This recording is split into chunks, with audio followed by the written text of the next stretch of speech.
Өнөөдөр мэндийг хүргэе. Хамаг Туяа гэдэг. За та бүхэнтэйгээ шинэтгэн бичлэгээр олзож байгаадаа баяртай байна. За ерөнхийдөө миний цаашид оруулах бичлэг маань болохоор саяхан манай гэр бүл хотоос хөдөө шилжиж ирсэн байгаа. Хөдөө сумын төвд шилжиж ирсэн. Тэгээд тийм болохоор тэрнтэйгээ холбогдолтой бичлэгнүүдийг оруулъя гэж шийдээд хамгийн анхны дугаараа бэлдэж хүргэж байна. За тэгээд ярианыхаа сэдвийг хамгийн анх хөдөө ирэх болсон шалтгаанаа тайлбарлаад эхлэе гэж бодож байна. Нэгдүгээр хүүхдүүдэд бодсон төгсдөгөө ярилцаад тэгээд за ингээд утаанаас хол хамгийн гол нь эрүүл агаарт хүүхдүүдэд утаанаас хол байлгая. За тэгээ хоёрдугаар төсөв мөнгөө хэмнэх зорилготой ирсэн. Тэгээд дараа нь болохоор хөдөө байгальд туртай. За тэгээд амьтдтай ойр байгаа нь бас надад яагаад ч таалагдаад айгүй хөөрхөн санагддаг байхгүй юу. Тэгэл одоо ингээд эртээ намайг соёлын төвөөс гарч ирсэн чинь ингээл урдуур амар олон гэл сүрэг хадуу гэл явж. Тэгэл тэрийг харахад бол ингээл вау гэл амар гоё санагдаж. Тэгэл өдөр тутамдаа айгүй хөөрхөн сумын төвд чинь бүр амар олноороо байнга явахгүй ч гэсэндээ ингээд хөр тугал явж гин. Тэгэл хүүхдтэйгээ яриад миний хүү тэрийг хардаад хөр тугал гэл яриад. Тэгээ ярихад хүртэл амар хөөрхөн юм чинь. Тэгээд эднэрээс энэ жижигхэн зүйлүүд бол амар гоё байдаг. За тэгээд өшөө бүр ингээд яг гоё мэдрэмж илэрхийлүүлтэй. Ингээл жилийн дөрөв үлрэлтэй ямар ч өдөр ингээл цогоон голоход л тэр орж ирдэг салхины үнэр шаал өөр тэр мэдрэмж. Тэгэл гэрээс гараал харахад хашаа ингээл зом бол ингээл хашаа ингээл ногоорцсон тэр гоё зүйлгийг хараад тэгэл ажлынхаа энэ цохоор ингээл харахад шууд ингээл гоё уул харагдал. Тэгэл ингээл тэр гоё салхийг тэр одоо мэдрэх мэдрэмж ямар илээ өдөр болгон тэр мэдрэмжийг мэдэрнэхээр амар гоё юм чи. Тэр мэдрэмж бол үнэхээр гоё. За тэгээд цаг маш их хэмж өгж байгаа. Ийм учраас хөдөөг сонгоод ирлээ. За тэгтээ хөдөө саяхан ирээгүй. Энэ бол нөхөр бит хоёр ярилцаад нэлээ удаан ярилцажсэн. Тэгтээ нэг боломж нь гарч ирэхгүй байжгаад 2023 он 9 сард манай нөхөр төрүүлээд хөдөө ирсэн. 12 сард би ардаас нь ирээд жилийн дараа бит хоёр өөр сум руу шилжсэн. Одоогийнхаа аав ээжийнхаа байгаа сумд ирсэн. Тэгээд одоогоор бол аав ээжтэйгээ бид хэд бөөнд байгаа. Өнөөдрийн анхныхаа бичлэгний гол ярих сэдэв маань болохоор юу байгаа? Миний амьдрал сумын төвд танилцуулга баягийн бичлэгээ бэлтгэхээр шийдсэн. За ерөөхдөө ажлын өдрүүдээр болохоор ажил маань 9 цагаас эхэлдэг. Тэгээд би бол өглөө 8:30 гээл босч байгаа.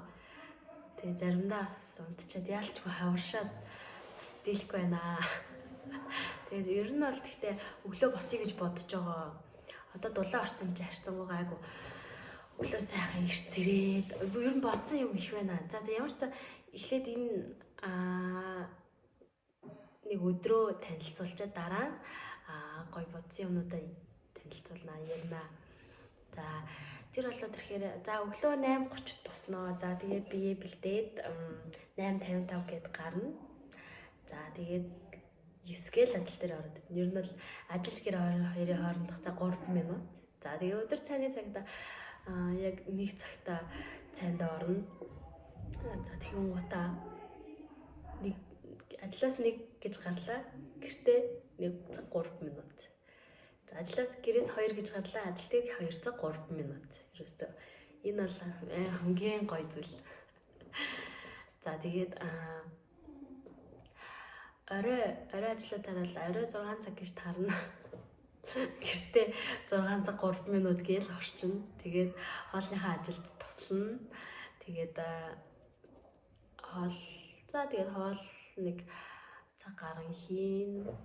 Тэгэл бас нэг цаг гарan хүүхдүүдтэйгээ тоглож байгаад орой 10-аас 11 хооронд бол унтчихин да.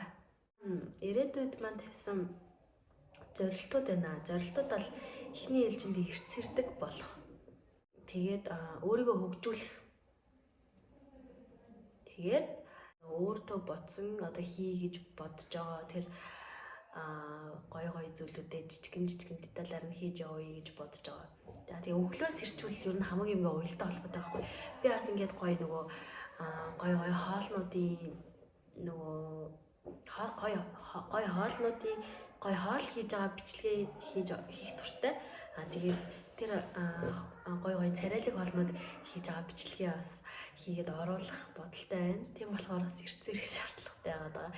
За тэгээд удахгүй бас манайх гоё шинэ байшинд орно. Тийм болохоор удахгүй илүү гоё гэртэй, гоё тухтай. Тэгээ амралтын өдрүүдэд яаж өнгөрүүлж байгаа тиймэрхүү бас гоё бичлэгнүүд оруулах гэж бодож байна. Тэгээд бас нөгөө сумынхаа төвд одоо дэлгүүр, сургууль, цэцэрлэг гэх мэт тэднэрийгээ бас гоё бичлэг болгоод оруулна гэж бодож байгаа. Тэгээд хаяа бас нэг соёлын төвд бас бүжиг тэмцээн оролтоо болно. Тэрийг бас та бүхэндээ танилцуулнаа. Ер нь бол манай соёлын төв айгүй олон гоё тэмцээн оролтоо зохион байгуулдаг. Сардаа бол зоолтой нэг. За тэгээд нэгээс дэш бол тэмцээн оролтоо зохион байгуулдаг. Тэгээд тэднэрт бол айл болох гоё санаагаар орохыг хичээдэг. Тий. Төрүүлдэг болохоос. Энэ бол авьяастай хүмүүс чинь гүцэгдэж байна. За тэгээд яг одоо ингээд хөдөө ийм гоё газар ирчээд миний зүгээс одоо сул тал гэлдэ өглөө иртэл босчихдаггүй энэ тэрийг л хэлмээр. Тэгээд өөрийгөө жоохон хөгжүүлэхгүй санагдсан сүүл үед. Тийм болохоор ямар ч өөрийгөө нээгээд ингээд YouTube сувг хөтлөөд гоё өөртөө тохиолдож байгаа гоё хөгжилтэй тий зүйлүүдэд оруулъя гэж бодож байгаа. Тэгээд манай сүмс төвч юм сонирхолтой шүү дээ. Тэр олон гоё зүйлүүдэд оруулнаа. Тэгээд би бас гоё волейболын секцэд бүртгүүлсэн байгаа. Манай волейболын секц удахгүй ажиллаж эхэлнэ гэсэн. За тэрэн дээр бас надад бүр аач байхгүй тийм болохоор тэр сурж байгаа хэсгээ бас оруулна. За тэгээд дараагийнхаа тэгээд ерөнхийдөө миний хамгийн ихний блог гэж гэх юм. Ерөнхийдөө миний хамгийн ихний бичлэг бол ингээд танилцуулах жижигхэн хөөрхөн та бүхэндээ өөрийгөө танилцуулаад юм гоё бичлэг хий гэж бодлоо. Дээрэс нь би бас ажил дээр байгаа болохоор хамаагүй удаан бас бичлэг хийгээд одоо ингээд байж бас болохгүй байгаа. Тийм гэхдээ шинэ байшиндаа ортол бас хэсэгтээ жоохон нэг бичлэгнүүдээ ажил дээр бас хийх хаа гэртээ очингуудаа завгүй болчдөг. Тийм ажил маань одоо л яг нэг улирлынхаа тайлбар мэдээг явуулаад одоо нэг жоохон хэсэг ингээд гайгүй байна. Тийм болохоор ингээд ажил дээрээ бичлэг оруулж байгаа. Тэгээд бас жоохон ханиад хүрээд хоолоо маань бас юм байгаа. Жоохон сонсоход тухгүй байгаа уучлаарай. Тийм байна. За дараачихаа бичлэгнүүд дээрээ би та бүхэндээ гоё ямар бичлэг ямар сэдв оруулах вэ гэж бодож байгаад өнөөдрөөс яг 7 хоног би тэмдэг дээрээ бүх гарч байгаа зардлуудаа бичээд яг 7 хоногийн дараагийн нэгтгэд гоё зардлуудаа тайлгна гэж бодож байна. Ер нь цомын төвд хэр өндөр өртөг зардал байдаг бэ? Хэр өртөг өндөр нь ч юу юм? Өндөр бол зардал гарахгүй. Хэдий хэрээний өртөгийн зардал 7 хоногт зарцуулдаг вэ? Залуу гэр бүл. За дараа нь болохоор өнөөдрөөс бас хөтлөнө. Тэгээд эх 5 сард за 1 сарын зардал хэрхэн болж байна гэдэг талаараа бас танилцуулбал сонирхолтой юм болов уу гэж бодлоо. Тэгээд ерөнхийдөө яагаад ер нь иймэрхүү сэтвтэй зүйл те сум орон нутгийн талаар ийм сэтвтэй бичлэг оруулж ийнвэ гэвэл залуучуудаа бас хөдөө суманд ирээсэй гэж хүсэж байна. Энд бол ажлын хувьд бол ажил байдаг. Магадгүй боломж бололцоотой бол хуваарай хөдөлмөр шинэ гарааны бизнес эхлүүлэх бас аюу боломжтой гэж харж байгаа. Нөхөр бит хоёртас бодсон юм байгаа. Тийм болохоор залуучуудаа гоё хөдөө орон нутагта татах зорилгоор энэ бичлэгийг хийж байгаа шүү. За тэгээд энд хүрээд бичлэгийн өндөрлөе. За бичлэгийн маань эхнээс нь энд хүртэл дуустал нь үзсэн бол танд маш их баярлалаа. За тэгээд дараагийн бичлэгүүдийг манаас хүлээж үзэж сонирхоорой гэж хэлмээрээ. За дараагийн бичлэгээр уулзлаа баяртай.